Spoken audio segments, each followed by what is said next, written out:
Contemporary interpretations of hedonism often highlight the unbridled pursuit of pleasure in all its forms as the ultimate goal in life, leading to perceptions of hedonism as a morally questionable, self-serving ethical system. However, the school of Greek philosophy known as Epicureanism, named after its founder Epicurus, outlined a more nuanced and moderate approach to hedonism, while managing to maintain pleasure as the highest good in life. In this video, we will explore how Epicurus managed to develop a compelling philosophical framework which allows for an elimination of our pain and suffering. Epicurus proposed that through an awareness and understanding of the nature of pleasure, and through examining the root of our desires, we can come to master our yearning and transform our fears and suffering into a state of tranquility. Epicureanism, along with Stoicism and Cynicism, emerged during the chaotic and transformative Hellenistic period in Greek history, following the death of Alexander the Great in 323 BC. This era was characterized by widespread cultural, political, and social changes as Alexander's empire fragmented into a divergent array of cultural and societal groupings. Consequently, the emerging philosophical systems during the Hellenistic period were a reaction to the desperate yearning for peace, certainty, and happiness during this time of uncertainty and upheaval. In contrast to preceding philosophical systems of the classical age, Epicureanism, Stoicism, and Cynicism offered practical frameworks of guidance which could be applied to the day-to-day struggles and challenges of the time and accessed by all levels of society. Epicurus's ethical teachings were devoted to addressing and alleviating the anxieties and sufferings of individuals, as he believed that the ultimate goal in life is ataraxia, a state of tranquility free from fear and anxiety, and aponia, the absence of bodily pain. As such, pleasure for Epicurus was not simply related to bodily and mental stimulation, such as the acquisition of wealth, power, or eating luxury food, but it also entails the absence of suffering, both physical and mental, which, according to Epicureanism, was the highest form of pleasure. Epicurus identified that unfulfilled desires constituted a form of mental suffering, and so set about analyzing the concepts of pleasure, pain, and desire in an attempt to close the gap between our current state and our desired state, thus alleviating physical and mental suffering. Epicurus agreed with Aristotle's theory that the highest good is what is valued for its own sake, not for the sake of some other outcome or desire. He therefore concluded that pleasure is the highest good, as it is the only thing that people seek to obtain for its own sake. Going even further, he asserted that every human action, regardless of its apparent aim, is ultimately geared toward the pursuit of individual pleasure, thus placing pleasure as the foundational, driving force of human endeavors.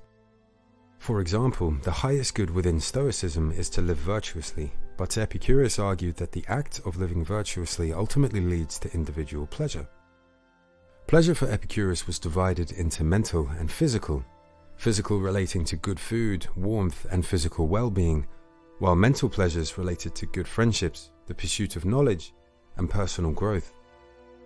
He furthermore asserted that while physical pleasures are contained solely in the present, the realm of mental pleasures and pains can also be constituted by past memories, as well as future desires or anxieties.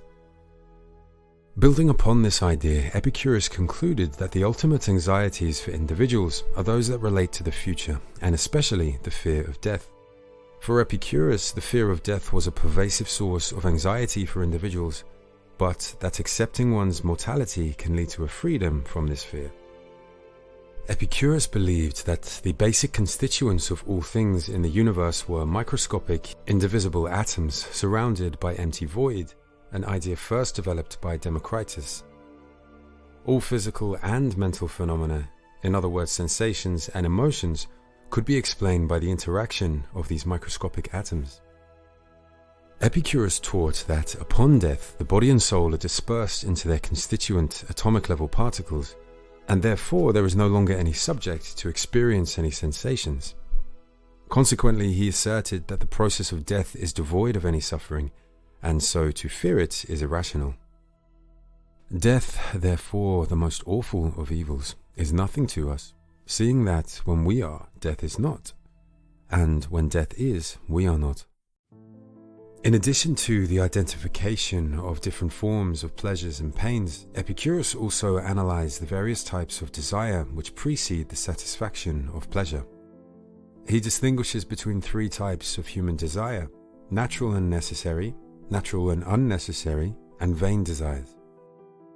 Natural and necessary encompasses desires which emerge naturally from our state of being, such as the desire for food, water, shelter, and security, essentially our basic needs that are easy to fulfill but that will cause pain and suffering if they are not.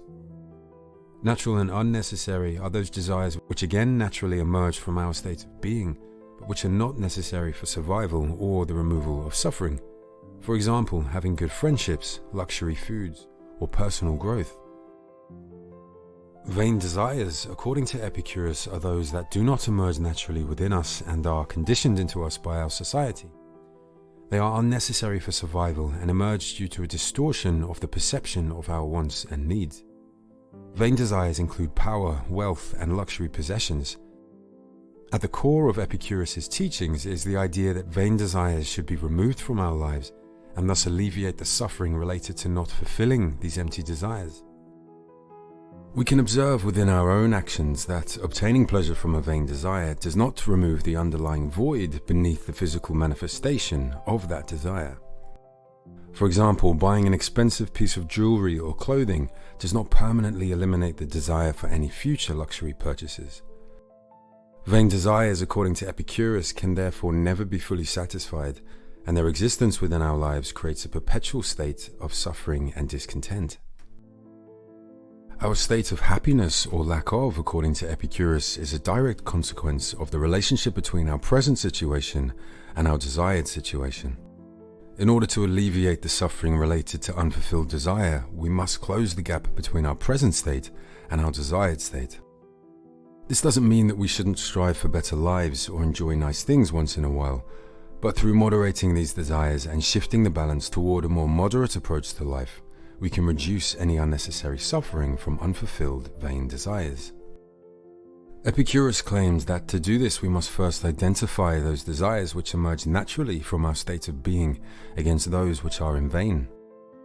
Through analyzing our beliefs about what we need and desire, we can come to a deeper awareness of what is really necessary to our happiness, or what is causing us suffering through unfulfilled satisfaction.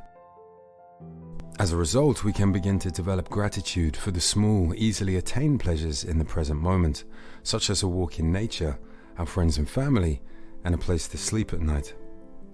Epicurus taught that being free from the anxiety that one's desires will not be fulfilled in the future would lead to tranquility and happiness. Analyzing our desires is becoming increasingly important in our modern era, as much of the world is built around the expedient satisfaction of one's desires. If the satisfaction of vain desire becomes one's highest good, then the satisfaction of this desire takes precedence over all else.